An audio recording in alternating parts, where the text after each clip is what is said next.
So ito po yung ating dalawang bagyo ngayon. Yung isa ay kalalabas lang ng Philippine Area of Responsibility as of 7 p.m.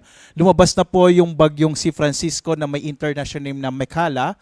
At ang huling lokasyon po nito ay 705 km northeast ng Itbayat sa Batanes. Taglay pa rin yung pinakamalakas na yung maabot ng 95 km per hour malapit sa gitna. Pagbugso naman na sa 115 kilometers per hour. So ito pong bagyong si Mekhala or tinawag po nating Francisco nung nasa loob ng PAR ay patungo na po sa may katimugang bahagi ng Japan.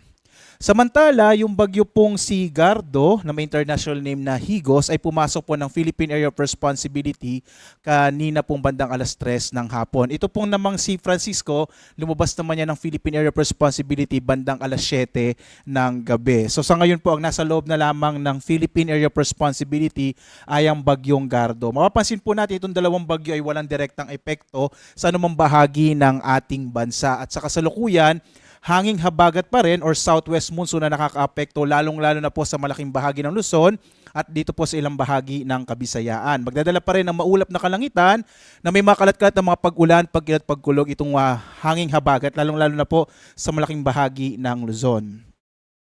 Tingnan naman natin itong track ng bagyong si Gardo. So makikita po natin sa track ng bagyong Gardo. So pumasok nga siya ng Philippine Area of Responsibility bandang alas 3 ng hapon ngayong araw.